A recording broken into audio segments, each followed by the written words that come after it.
For 10,000 years, the rhythm of human life was dictated by the sun and the seasons. Tools were extensions of the human arm, and power was limited to the strength of a horse, the flow of a river, or the direction of the wind. A merchant in 1700 lived in a world fundamentally similar to that of a merchant in ancient Rome. Everything was hand-produced, local, and finite. But in the late 18th century, in the damp, mineral-rich landscape of Great Britain, that ancient rhythm began to break.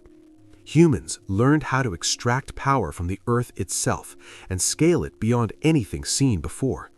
We call it the Industrial Revolution. Beginning around 1760, spreading to continental Europe and the United States, this event marked the transition from hand production to machines. It was the moment humanity unlocked the stored energy of millions of years and used it to drive the gears of a new civilization. In the mid-18th century, Great Britain was the leading commercial nation on Earth. It controlled a global empire stretching from the Caribbean to the Indian subcontinent. It was a nation of merchants, entrepreneurs, and thinkers. But more importantly, it was a nation sitting on a literal mountain of coal. This single resource, combined with an unprecedented entrepreneurial spirit, would spark a fire that would consume the old world and forge a new one. To understand how this revolution began, we must look at the 5 pillars of industrial supremacy that allowed Britain to outpace the rest of the world. First was high agricultural productivity. The British agricultural revolution had already begun using mechanical seed drills and iron plows to produce more food with fewer workers. This freed up a massive labor force that was now looking for work. Second was political stability and the rule of law. Unlike many of its neighbors, Britain had a legal system that protected property rights and encouraged the formation of joint stock companies. The third pillar was a geographic windfall. Britain was an island with extensive coastlines and navigable rivers, making transport easy. Fourth was the scientific revolution of the 17th century, which had created a culture of experimentation and discovery. And finally, there was the unique combination of high wages and cheap energy. In Britain, it was expensive to hire a man, but incredibly cheap to buy coal. This created a massive incentive to build machines that could do the work of humans. Before the factories, there was the putting out system. In small villages across Lancashire, families worked in their own homes. Women would spin raw wool or cotton into yarn, and men would weave that yarn into cloth on hand looms. It was a slow, domestic life. But the demand for textiles was exploding. Britain had developed a taste for white gold. The cotton, initially, Britain could not compete with the delicate hand-woven fabrics coming from India. Indian labor was 5 times cheaper, and their quality was unmatched. The British government even passed the Calico Acts to protect domestic wool and linen from Indian imports. But instead of stopping the trade, these laws forced British entrepreneurs to innovate. They needed a way to make cotton cloth faster and cheaper than anyone else. The first domino fell in 1733 when John Kay invented the flying shuttle. This simple device doubled the output of a weaver, but it created an immediate crisis. There wasn't enough yarn to keep up with the looms. It took nearly 8 spinners to supply a single weaver. The imbalance remained a bottleneck for decades until James Hargreaves stepped forward with the spinning jenny. This wooden-framed machine allowed a single worker to spin multiple threads at once. It was small enough for a cottage, but it was the first step towards the factory. Then came Richard Arkwright, a man who nurtured inventors and protected his patents with a legal iron fist. He developed the water frame, a machine that was too large for a home and required the power of a rushing river. Arkwright built the world's first true cotton mill, proving that production was no longer a family affair. It was now an industrial process. Within a few years, Samuel Crompton combined the best of both machines into the spinning mule, which could produce thread finer and stronger than anything made by hand. The result was staggering. In 1750, Britain imported 2.5 million pounds of raw cotton. By 1850, that number had skyrocketed to 588 million pounds. Manchester, once a modest town, earned the nickname Cottonopolis. It was a city of 900 factories, a place where the sky was permanently bruised by coal smoke and the air hummed with the sound of thousands of spindles. But as the cost of cloth fell, the human cost began to rise. The quality of hand-woven Indian cloth remained superior for decades, but British machines were so productive they eventually undersold Indian artisans, destroying an entire industry and leaving millions without work. While the textile mills were spinning the world's clothing, another revolution was happening underground. As coal mines grew deeper to meet the demand for fuel, they faced an enemy: the water. Mines were constantly flooding, and traditional pumps were too weak to clear them. This necessity led to the birth of the steam engine. At the turn of the 18th century, Thomas Newcomen introduced the first successful piston steam engine. These were massive, hulking machines that sat at the mouth of mine shafts.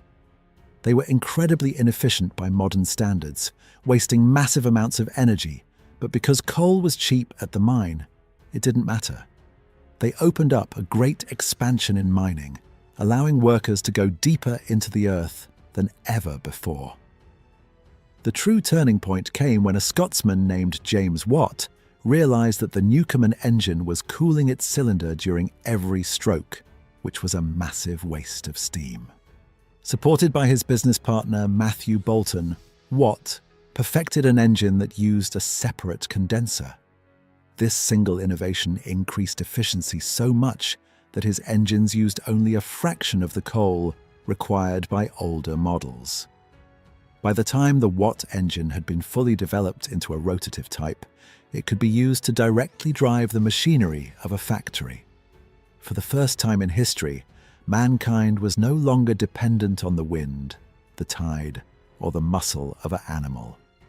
A factory could be built anywhere, not just next to a river. Steam was applied to everything. It blew the bellows of blast furnaces, it hammered iron, and it drove the looms.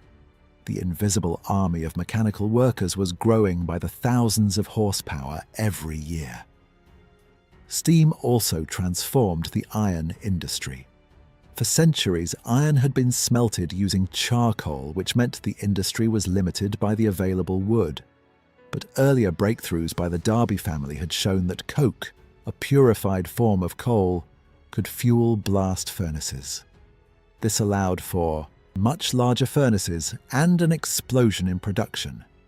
As cast iron became cheaper and more available, it became a primary structural material. A famous early example is the Iron Bridge, a structure that signaled to the planet that a new material had arrived. New manufacturing processes such as puddling and rolling allowed for the production of structural-grade iron at a fraction of the previous cost. Puddling was back-breaking, dangerous work. Few lived to see their 40th year. But their labour built the bridges, the factories, and eventually the railways that would knit the world together. As the factories grew, the landscape of Britain changed forever. This was the era of massive urbanisation. In 1800, only 3% of the human population lived in cities. By the end of the century, that number was approaching 50%. People flooded in from the countryside, pushed by the enclosure of common lands and pulled by the promise of steady wages in the mills. Manchester was the template for this new world. Its population exploded from 10,000 in 1717 to over 2.3 million by the early 20th century. But this growth was chaotic and unplanned. Because people moved in so rapidly, there was not enough capital to build adequate housing. Families were squeezed into overcrowded slums, living in shanties with dirt floors and no sanitary facilities. Friedrich Engels, in his observations of the English working class, described the back streets of Manchester as a stony desert. He saw rivers turned green by chemical waste and raw sewage. The stench of progress was a reality of daily life. Clean water was a luxury, and diseases like cholera and typhoid were endemic. In the mid-19th century, life expectancy in these industrial centers plummeted. In some districts, more than half of all children died before the age of 5. Inside the factories, a new kind of discipline was enforced. In the rural world, work followed the sun and the seasons. In the factory, work followed the clock. The factory system demanded that humans adapt to the pace of the machines.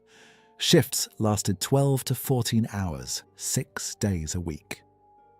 Most of the workers in the early textile mills were unmarried women and children. Child labor was not new, but the industrial system made it more visible and more grueling.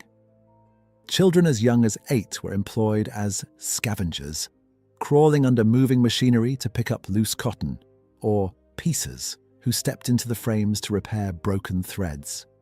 They were paid a fraction of an adult's wage, sometimes only 10%, and were often preferred because they were small and easier to manage. This created a profound social crisis, leading to the first general laws against child labor, the Factory Acts, which eventually limited the working day and began the slow process of moving children from the factory floor to the schoolroom. Yet, despite the hardship, the Industrial Revolution also created a massive new middle class. For the first time, there was a growing population of businessmen, clerks, foremen, and engineers. These people lived in comfortable homes with carpets, mirrors, and the latest consumer goods. They were the drivers of a consumer revolution, where luxury items like sugar, tea, coffee, and fine Wedgwood china became affordable for the new urban elite.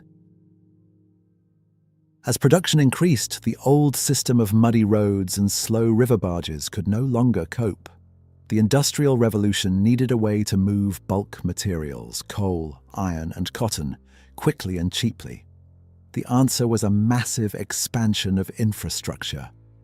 First came the age of canals. High-profile projects like the Bridgewater Canal showed that moving coal by water was far more efficient than land transport. The success was so great that coal prices in major cities fell by half almost overnight.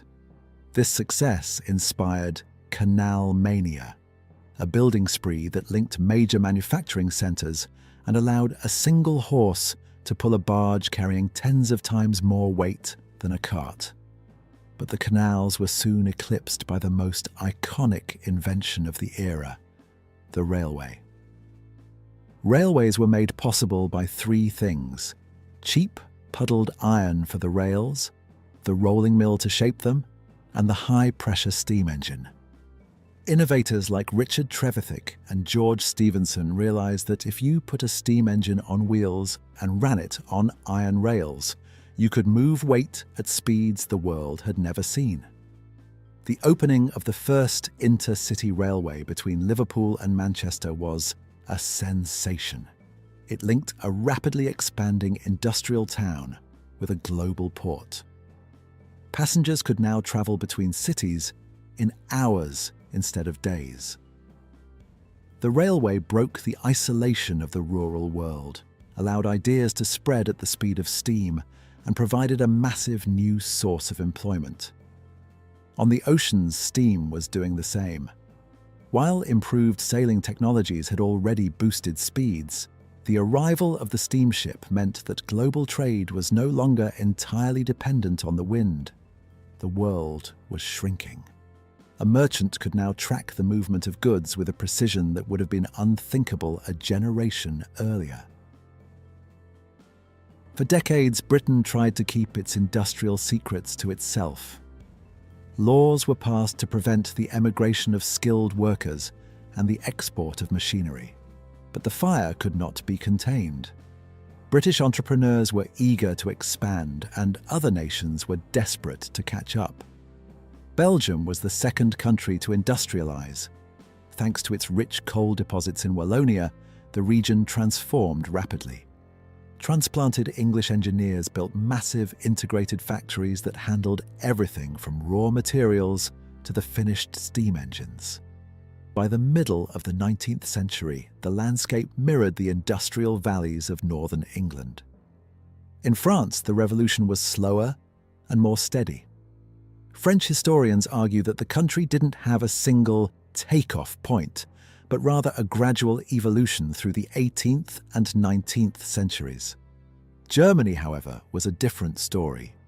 Divided into dozens of small states, Germany lacked a unified market. But the construction of railways acted as a catalyst. The railways linked the major cities and created a massive demand for steel. By the time of German unification, the Ruhr Valley had become a powerhouse of heavy industry, eventually leading the world in chemical research and production. Across the Atlantic, the United States followed its own path. Initially a producer of natural resources, the US began to industrialize after the arrival of skilled workers who had memorized the designs of British machines. The Americans added their own innovation, the American system of manufacturing. This was the development of interchangeable parts. Instead of each item being made by hand, machines produced precision metal parts that were identical. This allowed for mass production on a scale never seen before. Even in the East, the revolution was taking root. Following the Meiji Restoration, Japan made a deliberate decision to catch up with the West. The government built railways, improved roads, and funded model steel and textile factories. Thousands of students were sent abroad to learn modern science and technology. By the end of the century, Japan had transformed from a feudal society into a modern industrial power. Not everyone welcomed the new age. For many craft workers, the Industrial Revolution was a disaster. Skilled weavers who had spent years mastering their trade suddenly found themselves unable to compete with machines. This despair led to the Luddite movement, where workers began breaking into factories and smashing the machines that had stolen their livelihoods. The government responded with force, protecting the new industry at all costs. In the countryside, laborers destroyed the threshing machines that had made their labor redundant. These were the screams of an old world dying. But from this unrest, a new kind of organization was born: the trade union. Workers realized that while one man was powerless, 1,000 men could halt production. Despite early laws forbidding them, unions slowly gained the right to strike, forcing improvements in wages and working conditions. In the world of ideas, the revolution sparked a massive philosophical debate. Thinkers like Karl Marx witnessed the factories of Manchester and saw a system of exploitation that he believed would lead to a total social transformation. On the other hand, the Romantics, poets, and artists recoiled at the dark satanic mills. They mourned the loss of nature and the traditional rural life, stressing the importance of the human spirit over the monstrous machine. Even the environment was beginning to push back. The origins of the modern environmental movement lay in the response to the smoke pollution of the 19th century. Laws were eventually passed to regulate the toxic gases given off by chemical plants. Scientists began to trace the link between polluted water and disease, leading to the construction of massive new sewage systems that diverted waste away from the rivers that had become open sewers. By the middle of the 19th century, the first industrial revolution had matured, but a second wave was coming, one that would be defined not by iron and steam, but by steel, chemicals, and electricity. The invention of the Bessemer process allowed for the mass manufacture of steel, which was stronger and more flexible than iron. It allowed for the construction of skyscrapers and giant industrial corporations. Petroleum began to replace coal, and the internal combustion engine opened the door for the automotive industry. Electricity brought a new kind of magic. Gaslighting, which had allowed factories to stay open late into the night, was replaced by the electrical grid. The rhythm of the city became permanent, 24 hours a day. The age of mass consumption had arrived. shopping became a cultural activity, with grand department stores offering a dizzying array of goods. The world was now connected by the electrical telegraph, and literature for the masses was being circulated on an unprecedented scale. Looking back, the Industrial Revolution was the most important event in human history since the invention of agriculture. It brought sustained growth and lifted the material advancement of the Western world. For the first time, income and population began to undergo sustained growth. But it was also a revolution that demanded new ideas for managing human society. It created an enormous economic division in the world and shifted the center of gravity from the east to the west. The landscape of our planet would never be the same. The quiet green fields were replaced by the grid-patterned cities and iron arteries of a new era. The legacy of the 18th century is embedded in the very DNA of our modern lives. We are the direct descendants of that first coal-fired spark. The Industrial Revolution didn't just build our cities, it fundamentally redefined what it means to be human, shifting us from a species that followed the slow rhythm of the seasons to one that demands the world move at the speed of a machine. We have inherited a world of boundless convenience and breathtaking speed, but we also carry the weight of the environmental and social shadows that progress left behind.